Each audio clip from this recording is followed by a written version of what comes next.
Alo, chào mừng các bạn đã đến với kênh của bà Nana Cộng Hòa Séc. Như các bạn đã biết thì tháng này ở châu Âu đang là mùa rau tỏi gấu. Video trước thì mình đã chia sẻ với các bạn các món mình nghĩ ra cùng với tỏi gấu.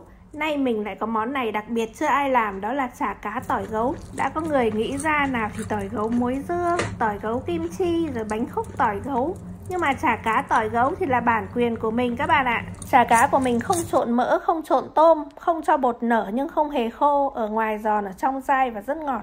Đây là rau tỏi gấu chỉ ngon nhất vào tháng 3 và tháng 4 thôi, sau là già không ăn được nữa. Nguyên liệu là 800g cá ba sa đông lạnh và tỏi gấu thì cho tùy ý. Ngoài muối và tiêu thì còn một chút xíu tinh bột khoai tây, đây là gói tinh bột khoai tây bán ở siêu thị. Đầu tiên thì mình rửa rau cho nó sạch và mình cho vào quay cho nó thật khô.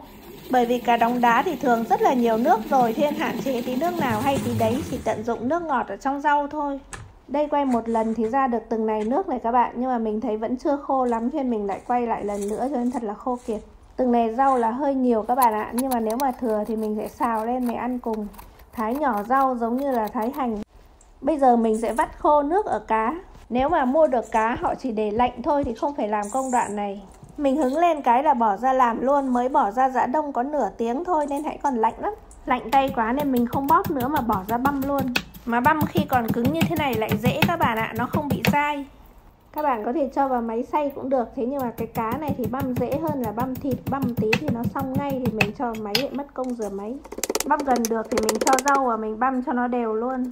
Cá ba sa này là họ nhập của Việt Nam đấy các bạn ạ. Mình mua ở siêu thị, đợt này họ bán khuyến mại, gói 8 lạng thì có 150 cu thôi, thì khoảng gần bằng 200.000 Việt Nam đồng.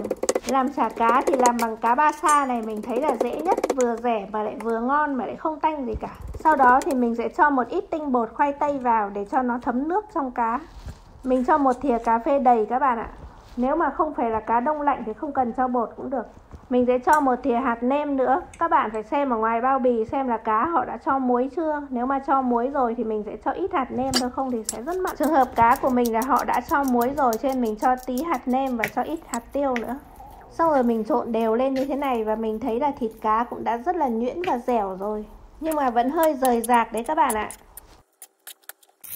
Bước tiếp theo thì mình sẽ chia đôi chỗ cá này và mình cho vào cái túi này. Nếu mà có một cái túi to hơn thì mình cho tất cả vào, nhưng mà túi của mình bé cho nên mình cho làm 2 lần. Các bạn biết cho vào túi để làm gì không? Để mình nhào giống như là nhào bột ý. Cá nó sẽ kết dính lại, nó không bị rời rạc và nó sẽ dai, nó không bị bở. Mình ấn lên ấn xuống như thế này khoảng độ 5-7 phút. Làm như này dễ hơn nhào bột các bạn ạ, bởi vì là bột thì nó nặng hơn, chứ còn cái cá này thì nó nhẹ lắm.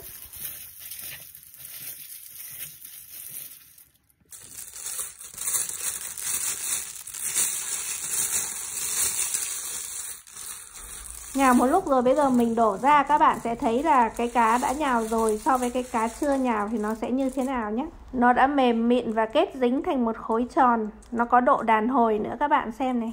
Bây giờ mình cho nốt một nửa vào và mình lại nhào.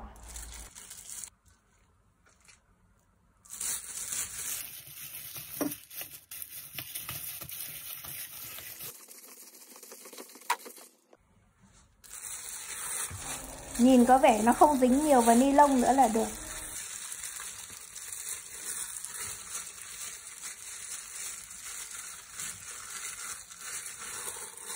Bây giờ mình đã nhào xong, rất là dẻo và kết dính các bạn ạ. Nó quyện với nhau thành một khối chứ không rời rạc như lúc trước nữa.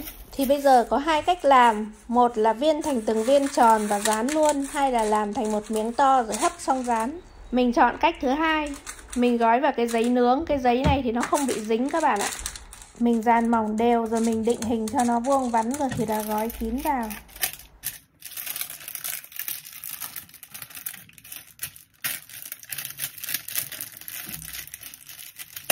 Xong mình cho vào cái chõ xôi mình hấp. Hấp một lúc rồi bây giờ mình sẽ mở ra xem nó như thế nào nhé. Cái bề mặt nó khá là mịn và nó đã có mùi thơm của tỏi gấu rồi. Mình hấp thêm một chút nữa, hấp khoảng độ 15 phút là được. Đây là món chả cá hấp, trông nó rất là mịn mặt giống như là một chiếc bánh thạch. Cứ thế này ăn cũng được rồi và đặc biệt là nó không có mùi tanh các bạn ạ.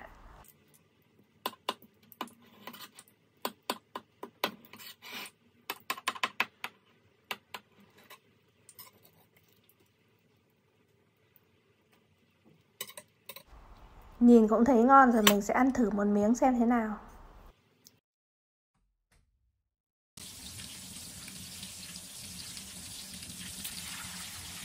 Nó cũng nở phồng mặc dù mình chẳng cho tí bột nở nào hết. Miếng chả có vẻ rất là mềm và sốt. Mình rán vàng đều tất cả các mặt.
Chỗ rau thừa thì mình sẽ xào nốt lên, xong rồi mình cho vào ăn cùng.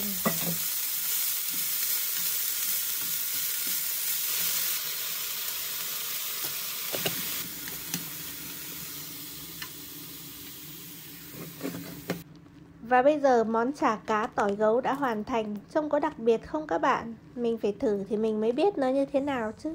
Mình sẽ kiểm tra chất lượng một miếng xem nào. Các bạn xem cái vỏ nó rất là giòn nhé. Nó thơm mùi rau tỏi gấu. Mùi rau tỏi gấu thì hơi giống mùi hành mà cũng hơi giống mùi tỏi. Trong ruột nó cũng rất là dai. Bạn xem mình kéo mãi nó mới ra này. Cái nước từ rau tiết ra thì nó quện hết vào cá, cho nên là chả cá rất là ngọt. Bình thường thì mọi người làm chả cá thì hay phải trộn một ít mỡ phần để khỏi bị khô. Nhưng mà chả cá này không có mỡ thì cũng không hề khô. Rất là dẻo dai các bạn ạ. Các bạn ở châu Âu có thể làm thử theo cách của mình để làm cho các món với rau tỏi gấu thêm phong phú, tận dụng mùa rau tỏi gấu khi ở cạnh rừng rau tỏi gấu bạt ngàn.